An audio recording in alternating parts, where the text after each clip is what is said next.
The self-inquiry intensives at the Samadhi Center are a rigorous form of sadhana, or spiritual practice, designed to create conditions of no escape for the egoic mind, to bring about the possibility of samadhi and awakening to your true nature.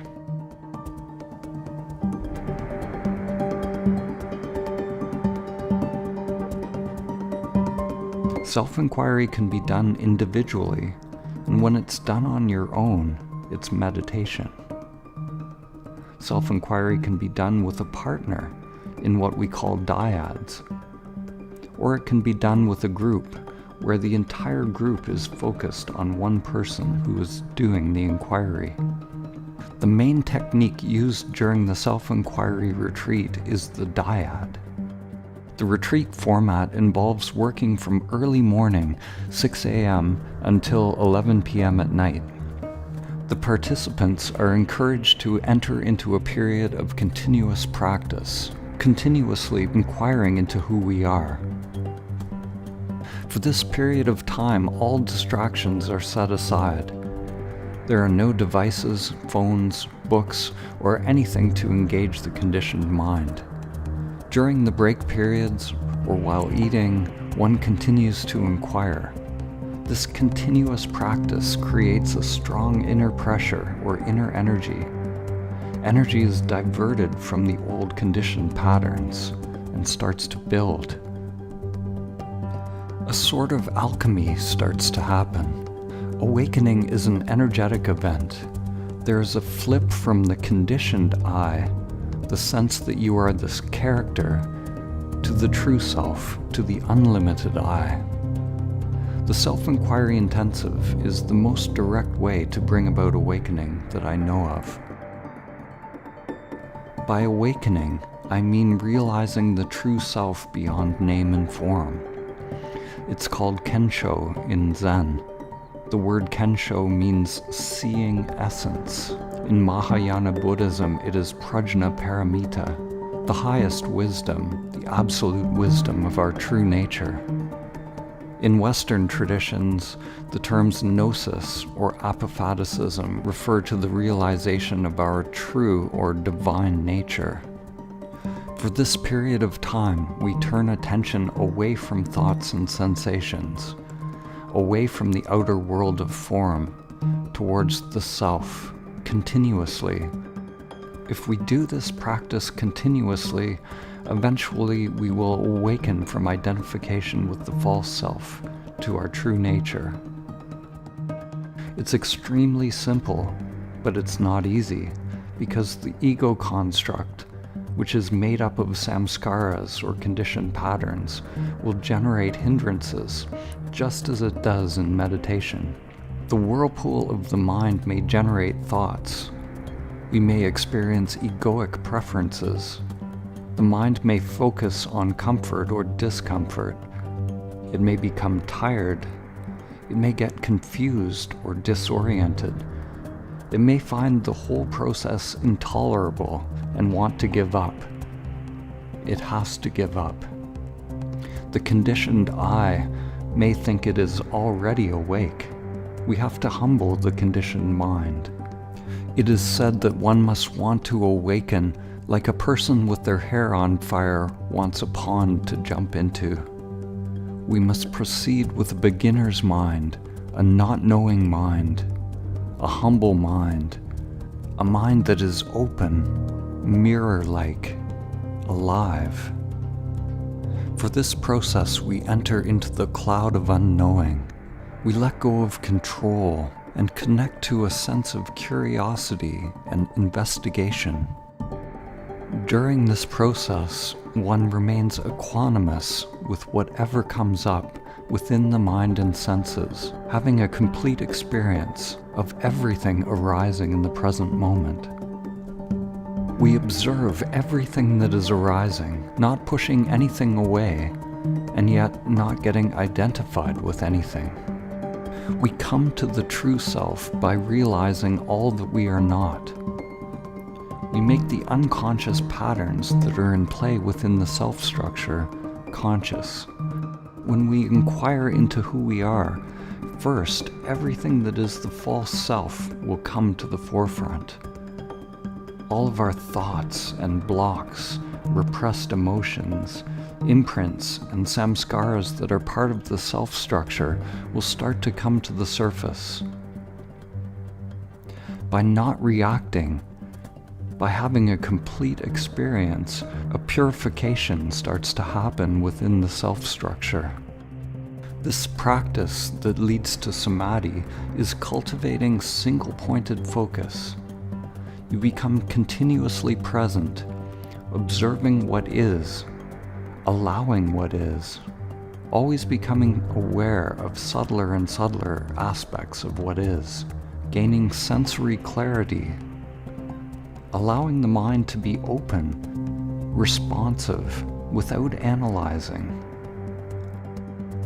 When self-inquiry is done with a partner, it can be particularly potent. One can't drift off into the mind. You're accountable. It's like meditating with a partner. You have to be present because you're being witnessed. You're staring into someone else's eyes. You can't wander away. At these retreats, we begin the self-inquiry when we're in the waking state, but the practice can carry over into dreaming and even deep sleep states. Here I'm going to describe the Dyad technique. In this practice, one person is a witness and the other engages in deep inner investigation, inquiring into their true nature. First, decide who will be the witness and who will start doing inquiry. You will switch roles back and forth all day long.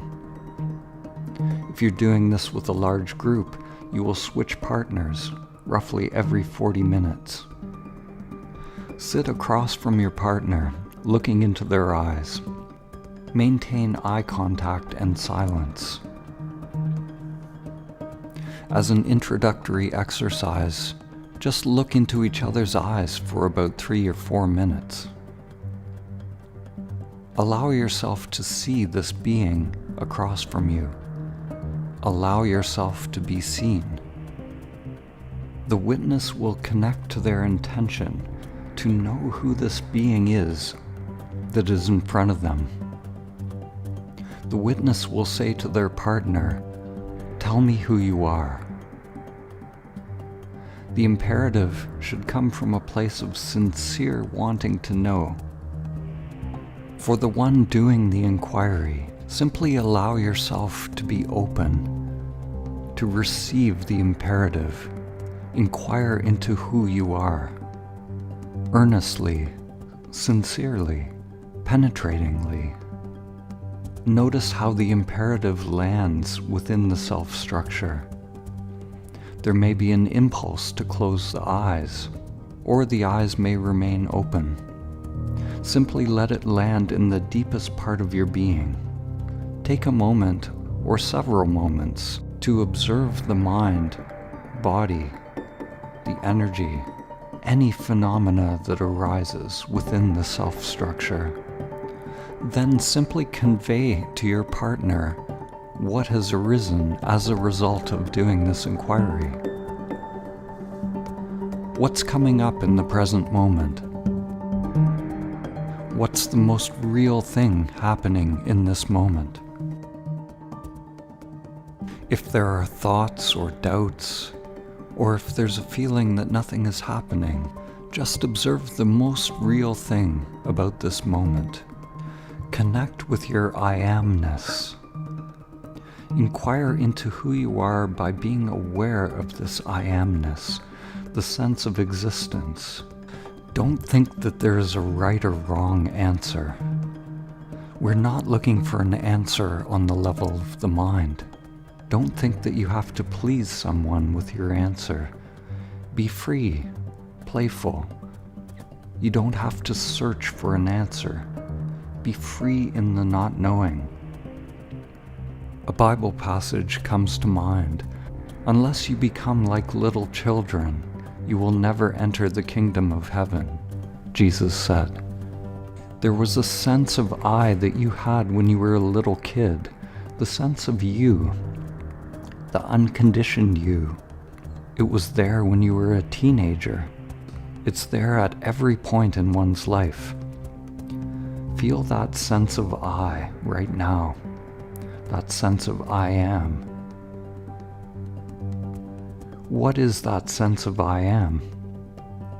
It has no quality. It doesn't change. The body changes. The mind changes. The phenomena of life changes. Sensations change, but that sense of I am does not change. It has no location. Tell me who you are. It is not a question. It is an imperative. One trap people fall into is that they mistake it for a question. It is not about getting the right answer with words. It's about knowing who is answering, who is responding. The practice is to report any phenomena that arises within the self-structure to your partner, explaining as clearly and as truthfully as you can. There are some rules to this game. Don't refer to your partner as you, and don't refer to anything that your partner may have said in a previous dyad. This is not a conversation. In this practice, we also eliminate words like I, mine, or myself. When we use the word I, we habitually refer to the false I, the conditioned self. So we want to communicate whatever comes up without using this dualistic language. If you know that you are referring to the false I, then don't use the word I. Instead of saying, I am feeling tired, or I am feeling angry, say, there is a feeling of tiredness arising, or there is a sense of anger within the self-structure.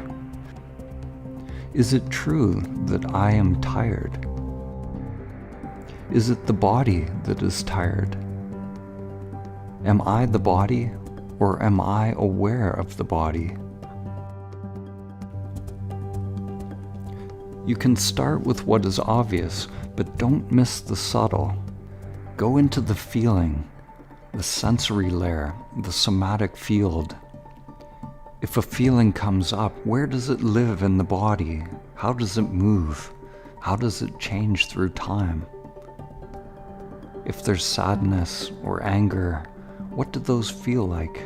Notice any energetic contraction, any holding or resistance within the body, having a complete experience of everything arising in the present moment. During this process, the witness holds the container of silence, witnessing without reaction. Without encouragement, the witness maintains a neutral face and lets go of any body language. When witnessing, you disappear. There's only your partner. Make sure that you're understanding your partner, following what is being said. Don't zone out or stare through your partner. If something is said that you don't understand, you can say, clarify that. This is the only thing the witness can say. As a witness, you may be feeling what the other person is feeling. You may even sync breaths and movements. This happens spontaneously. You don't have to try to do anything. It's possible for the witness to enter a samadhi state where there's no separation from the one being witnessed. Don't sympathize with the partner. Don't play into their drama. Be totally neutral. This neutrality allows the freedom of expression to unfold. You are a mirror. A mirror has no opinion, judgment, or preference. At the retreat, the facilitators will come around and use various tools and their own intuition to point participants beyond their conditioned minds towards a direct experience of their true nature. The Dyad facilitator may come and observe, and may ask you questions. If this happens, stay connected with your partner's eyes. Don't turn and look at the facilitator. Simply answer the question, but stay connected to your partner. Stay awake in the not knowing. Primordial awareness is inseparable from stillness and presence. It is a stillness and presence beyond the movement and stillness of the limited mind. It is closer than the you that you think you are.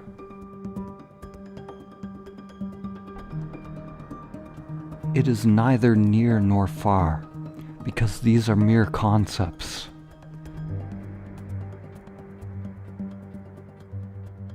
Don't try to manufacture some answer with the mind or philosophize about who you are. Let the thoughts and experiences come up. Observe them and report them, but don't get caught in their content. We want to objectively report what is coming up within the self-structure. We want to express freely in an uninhibited, spontaneous way. Don't overthink it. This process is incredibly simple. You don't have to do anything other than observe and report. It is the conditioned mind responding, trying to answer. But who are you? There is nothing to attain. There is only the dropping of the false identification and realizing the truth of the true I. Primordial awareness is so simple and obvious that the mind misses it. It is always the conditioned mind that looks, that moves. The conditioned mind is nothing but movement, looking here and there. If you give up that movement, then what remains? Who is aware, ever present in the seeing? The Zen master Dogen said, "To realize your true nature is to realize the self. To realize the self is to forget the self. To forget the self is to be actualized by myriad things. To be actualized by myriad things, your mind and body, as well as the mind and body of others, drops off. When mind and body drop off, there is only direct experience of what is. Samadhi is the dissolving of the illusion between observer and observed, experience and experiencer.